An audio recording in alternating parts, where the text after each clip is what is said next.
Lakeland Public Television's Common Ground is brought to you by the Minnesota Arts and Cultural Heritage Fund. Well, this is our 6th annual Lefse Festival, a wonderful festival held every year for Lefse makers and the general public. It's a juried Lefse festival to get the bragging rights to be the best darn Lefse maker in Beltrami County. I'm Angie Jensen, and this is Julie Euland. And we got into the gluten-free because Julie found out that she can't have gluten. We are just getting our Lefse griddle ready to go. So we just floured it a little bit, and this is one of our first pieces. It's one we won't keep. It just kind of gets the grill a little saturated and ready to fry. We just kind of check the temperature. We're a little hot on this one, but not too bad. So you can feel that. It's pretty good. Yeah.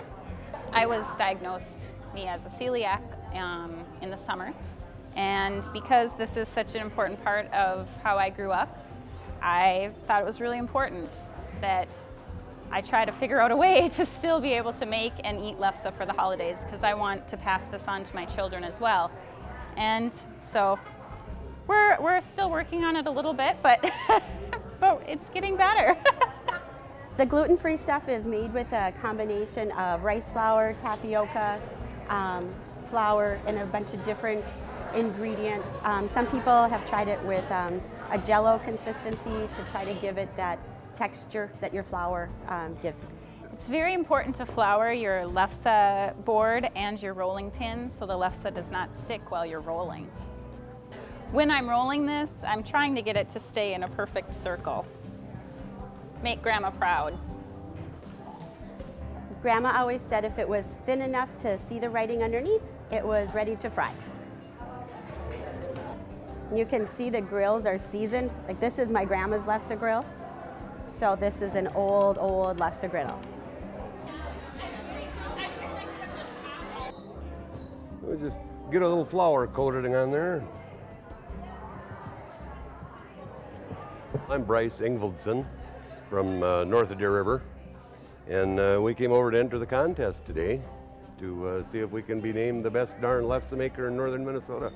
I've been making Lefse for, 30 years, I guess, at least. Started when my dad and I started back in the early 80s, and kind of got to be a family thing. My kids have been involved in it. And since my kids are grown and gone, now we got some friends that we got involved in it, and so we get together and make, 40, 50 dozen every year.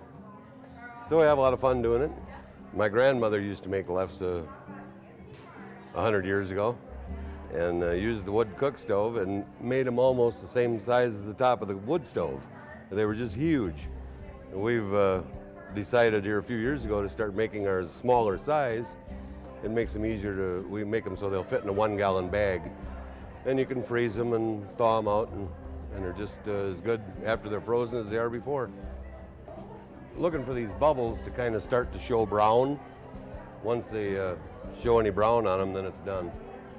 And then we put it in some damp rags over there because the edges have a tendency to get a little overcooked at times.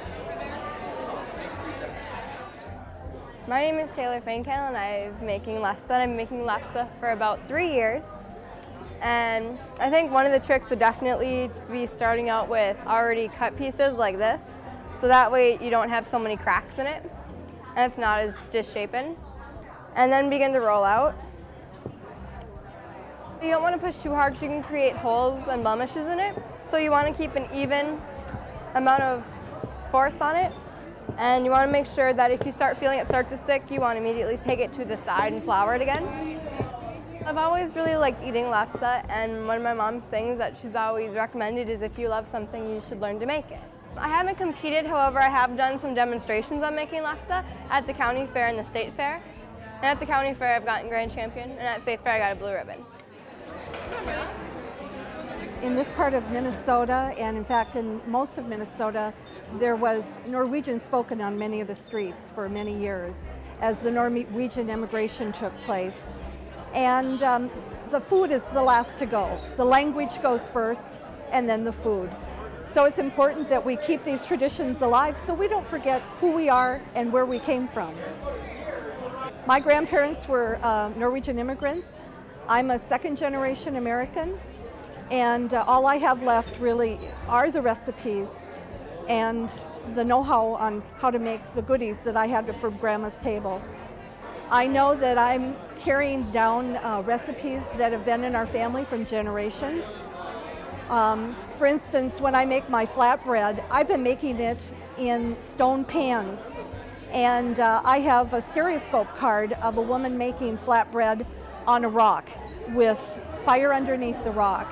And I thought, okay, I'm not doing the fire underneath the rock, but I'm doing the next thing that I could do in a modern age that would be most like that. My grandmother died when I was about 11 years old. And I only got to see her twice a year. Usually around Christmas time. We would make an annual pilgrimage from Ohio to Minnesota. And so what I remember about the holidays are all of the good food that she served, but I never saw her make anything.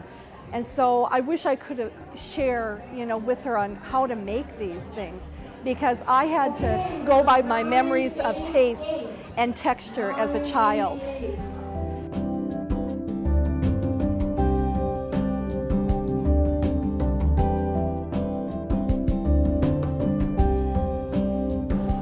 Okay, everybody, if I can have your attention, dun, dun, dun, dun, the judges have decided on the Lefse winner this year. And the new Lefse winner is Angie Jensen.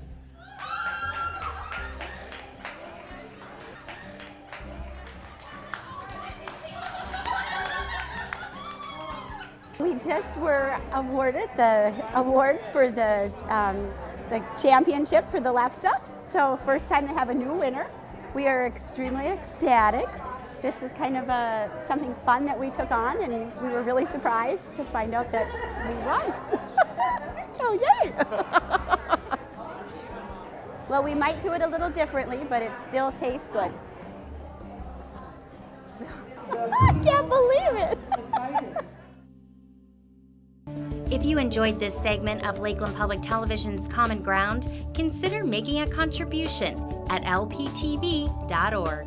If you have segment ideas pertaining to North Central Minnesota, contact us at legacy@lptv.org.